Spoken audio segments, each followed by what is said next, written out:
Betul. Siap robohkan berhala, siap hancurkan berhala, siap sepikan Jawa Barat dari segala berhala. Takbir. Yang datang ke Jawa Barat harus menyesuaikan dengan budaya Jawa Barat. Siapapun yang datang ke sini, Anda boleh tinggal di sini bersama kami. Tapi jangan coba-coba Anda ingin merebut kehormatan dan wibawa kami. Jangan harap Purwakarta bisa menjadi kota santri.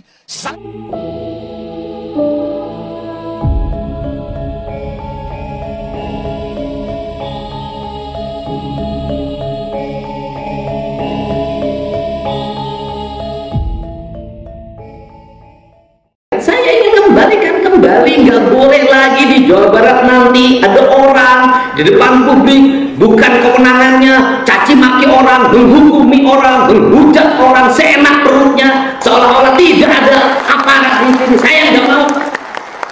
Kenapa? Yang datang di Jawa Barat harus menyesuaikan dengan budaya Jawa Barat. Siapapun yang datang ke sini, Anda boleh tinggal di sini bersama kami. Tapi jangan coba-coba Anda ingin merebut kehormatan dan wibawa kami. Jangan harap Purwakarta bisa menjadi kota santri selama masih banyak kemusyrikan di kota Purwakarta, saudara-saudara. Jangan harap. Jangan harap potong lidah saya. Mungkin kalau Ustadz saya jawaban nggak berani untuk nyebut nama. Kalau saya sebut Deddy Mulyadi, saudara-saudara.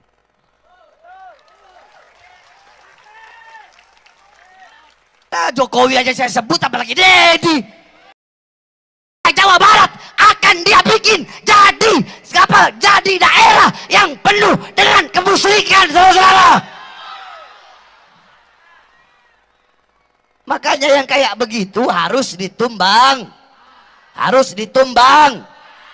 Saya mau tanya, tantangan iman di zaman sekarang, saya mau tanya, besar atau kecil? Yang sering ngerusak iman umat ada atau tidak? Ayah apa loba? Ayah apa loba? Apalagi di Purwakarta, betul? Betul? Betul? Saya mau tanya, di Purwakarta yang sering menebarkan kesesatan ada atau tidak? Ada atau tidak? Saat jadi bupati di Purwakarta menebarkan kesesatan dengan berbagai macam perayaan, ada atau tidak? Ada atau tidak? Lo mau nyebarin kesesatan satu provinsi. Saya mau tanya, kalau yang kayak begini biarin apa lawan? Biarkan atau lawan? Saya mau tanya, warga Jawa Barat rela tidak gubernurnya suka kesesatan? Rela atau tidak? Rela atau tidak? Obsesi diri saya itu ada dua sebenarnya. Yang pertama adalah obsesi ideologis. Obsesi ideologis apa? Saya ngerti bangsa ini dibangun dengan landasan Pancasila. Saya ngerti bangsa ini dibangun dalam landasan konstitusi Undang-Undang Dasar 1945. Dan itu sumpah setia seorang tentara, sumpah setia seorang Polri. Tetapi saya melihat dalam perjalanannya bangsa ini mengalami penyimpangan ideologi, bahkan ideologinya pudar.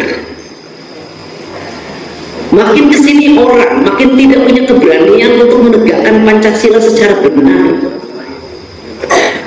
Kenapa? Bukankah Pancasila diucapkan? Tidak, menurut saya Pancasila diucapkan, tetapi banyak sekali di antara kita yang melakukan pembiaran, terutama di Jawa Barat, pada orang. Untuk apa? Untuk setiap hari berkata, bertindak atas nama ideologinya sendiri. Dengan apa? Dengan mengecilkan, dengan menghadri, dengan mencaci maki ideologinya orang lain dan dibiarkan oleh negara. Sehingga ketika kemarin ada debat tentang intoleransi di Jawa Barat, saya katakan orang Jawa Barat itu toleran pada intoleran. Kenapa? Orang sudah mangga sok badai kadang ngelubumi di mana di dia mangga terus mpe karena ini cocok. Kalau apa? Kalau ibunya sama orang Sunda lagi. Nah, apa sih ingin dikembalikan? Saya ingin kembalikan kembali. Nggak boleh lagi di Jawa Barat nanti ada orang di depan publik publik, bukan kewenangannya caci maki orang, menghukumi orang, menghujat orang seenak perutnya, seolah-olah tidak ada aparat di sini. Saya nggak mau. Kenapa? Yang datang di Jawa Barat harus menyesuaikan dengan budaya Jawa Barat. Siapapun yang datang ke sini, Anda boleh tinggal di sini bersama kami, tapi jangan coba-coba Anda ingin merebut kehormatan dan wibawa kami. Kenapa? Ini akan dikembalikan di marwah, Pak. Karena ancaman terbesar bagi bangsa Indonesia ke depan adalah penyimpangan ideologi yang akan merusak dan menghancurkan bangsa. Tidak disadari. Nah, ini ideologi harus mulai, kita harus kembali pada ideologi Pancasila. Pada ideologi Pancasila, orang tidak boleh menghukumi orang kalau tidak ada dasar hukumnya. Nggak boleh lagi orang, mana kafir, nggak bisa, Anda nggak punya dasar hukum. Mana musyrik, nggak bisa, Anda nggak punya dasar hukumnya. Anda nggak boleh bangun ini, nggak ada dasar hukumnya. Untuk itu ke depan, aparat harus bertindak tegas pada siapapun. Setiap orang berbuat tanpa dasar hukum. Kenapa? Nanti akan diikuti. Nah, kalau dibiarkan, makin lama makin besar, mikirnya gedean. Suatu saat Anda akan, negara akan kehilangan wibawa. Kenapa? Pemimpinnya kalah menang oleh mereka. Di modalan ke pemerintah, di bajuan ke pemerintah, nyerang ke pemerintah, dan di ngerungkin bantuan Tuhan, emang aing teh nyaho aing kabeh. Di mana tuh usahana, di mana? Apalagi gubernur yang sekarang. Nah, nggak tahu dah tuh urusannya. Hati-hati aja Jawa Barat jadi kabupaten atau provinsi berhala, hati-hati. Ayo semuanya nih, hati-hati nih Jawa Barat, Jawa Barat, Jawa Barat. Bu, mana ibu-ibu? Bu, angkat tangannya, Bu.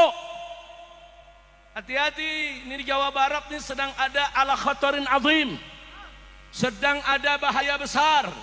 Pengalaman di Purwakarta, bagaimana saya dan kawan-kawan, para kiai, para ulama di Purwakarta, saudara, melawan habis-habisan agar Purwakarta tidak dijadikan sebagai kota berhala, saudara. Dan saya tidak mau terjadi di Jawa Barat ini, saudara, karena yang bersangkutan pernah mimpin Purwakarta, dirubah jadi kota kiai, kota santri, menjadi kota berhala. Nggak boleh Jawa Barat dirubah menjadi provinsi berhala. Betul? Betul? Siap robohkan berhala, siap hancurkan berhala, siap sepikan Jawa Barat dari segala berhala. Takbir. Datang nih makhluk namanya Dedi. Bukan emang benar makhluk. Makhluk bukan. Makhluk bukan. Makhluknya ini makhluk tuh. Datang nih makhluk jadi bupati di Purwakarta, saudara. Dia ubah Purwakarta. Dia bikin di setiap pelosok kota patung, saudara. Patung-patung masa lalu, patung-patung yang dulu disembah oleh masyarakat masa lalu, saudara. Bukan itu saja, saudara. Anda masuk di pintu tol, saudara, Jatiluhur atau Ganea sana, saudara, itu sudah ada patung dasa muka. Itu patung iblis. Dasa muka itu 10 muka. 2 muka aja jelek, apalagi 10. Betul? Saya mau tanya, ada orang dibilang begini, tuh muka 2 tuh, ayo bagus apa jelek? Bagus apa jelek? Muka 2 aja udah jelek, muka 10 apalagi? Dia pajang di tengah kota, saudara. Belakangan, saudara, dia buat hampir 60 patung Hindu Bali, saudara. Dan dia mengatakan ini adat Sunda. Patung bukan adat Sunda, kemusyrikan bukan adat Sunda. Adat orang Sunda identik dengan syariat Islam. Betul? Saya mau tanya semua saudara, patung adat Sunda bukan? Kemusyrikan adat Sunda bukan? Betul? Enak ya pakai ngomong dia adat Sunda, pala lu bau menyan. Ngomong jangan menghina orang Sunda. Betul? Orang Sunda itu identik dengan Islam. Betul? Orang Sunda itu cinta kepada ulama dan ajaran. Betul? Orang Sunda itu siap mati buat Allah dan Rasulnya. Betul? Patung bukan adat Sunda, kemusyrikan bukan adat Sunda. Betul? Takbir. Dia bikin patung saudara, dia buat program dari APBD untuk membuat 1000 patung sepurwakarta, saudara. Dari kota tas mau diubah menjadi kota patung. Saya tanya, kurang ajar tidak? Kurang ajar tidak? Terima atau tolak? Biarkan atau lawan? Takbir. Kan gini loh, syirik mensirikan, sesat mensesatkan menjadi hal yang biasa sekarang kan. Setingkat Pak Quraisy aja disebut sesat kan. Setingkat Pak Mahfud MD saja disebut sesat. Gitu loh, setingkat Pak Mahfud MD loh itu. Kemudian setingkat dulu Cak Nur, pemikir besar Hasanah Islam Indonesia, itu juga disebut kafir kan, gitu loh. Saya Gus Dur sama kan, sesat. Ya kebetulan saya ini adalah para pengagum mereka gitu loh. Pengagum Cak Nur, pengagum Gus Dur, pengagum Cak Nun, Gus Mus gitu loh. Saya pengagum pikiran-pikiran Pak Quraisy dari sisi tafsir Al-Qur'an ya. Ya, tentunya saya memahami itu dalam 3 pokok pikiran. Keislaman, kemodernan, dan keindonesiaan. Nah, bicara keindonesiaan, saya ke Sundaan. Nah, ketika ke Sundaan, pasti kan masuk dalam ruang lingkup kebudayaan pada masa lalu. Yang jadi pertanyaan saya adalah, kenapa setiap nilai-nilai kebudayaan masa lalu bangsa saya, orang Sunda atau orang Jawa, selalu dimusyrikan, selalu dibikin identitas bertentangan dengan agama. Letak bertentangannya di mana? Itu yang menjadi pertanyaan saya.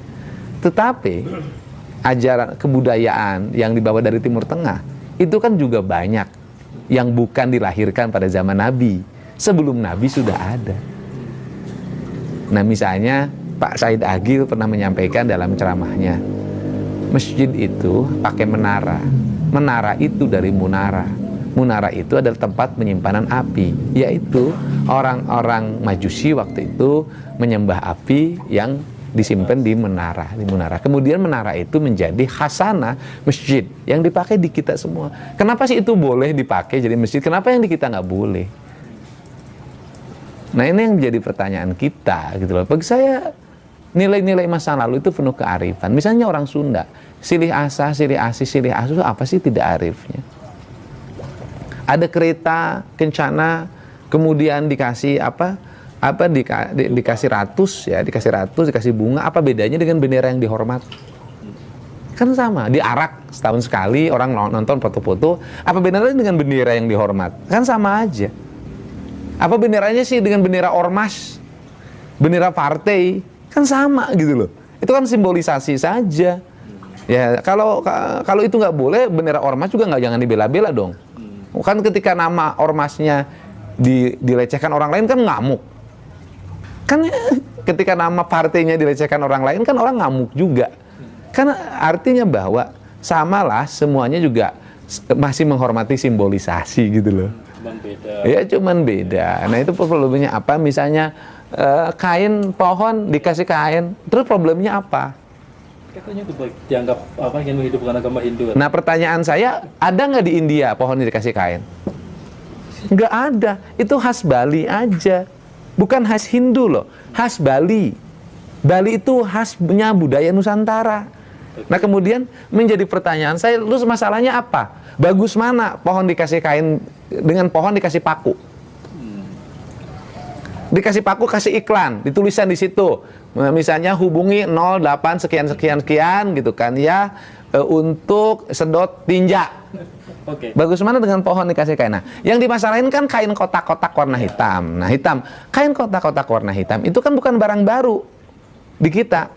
Semar itu dalam golek, wayang golek itu pasti kainnya kotak-kotak hitam.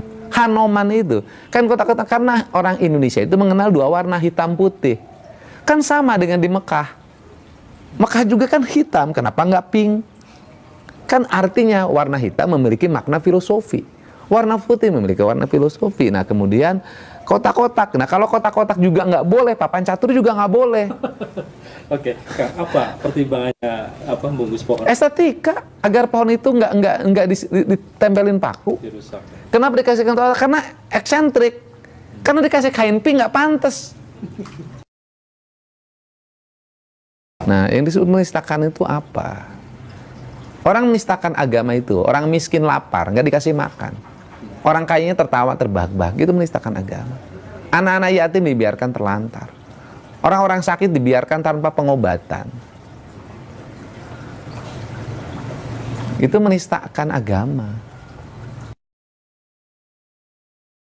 Itu kan orang pemahaman Sunda Wiwitan mereka pahami sebagai agama. Saya Sunda Wiwitan saya pahami sebagai ajaran Sunda Wiwitan. Wiwitan itu asal, awal. Ya Sunda Wiwitan Sunda yang mengajarkan tentang awal manusia penciptaannya, kecintaan terhadap lingkungan, kecintaan terhadap bersama, tidak boleh berbuat berlebihan, silih asa, silih asi, silih asu. Lebih ke filosofis. Filosofis dan nilai-nilai ajaran. Bukan Terus apa salahnya? Bukan sebagai bagian dari agama yang terlembaga. Nah, pertanyaannya saya adalah dari sistem ajaran nilai yang diajarkan tentang ketuhanan, kemanusiaan, lingkungan, apa yang salah?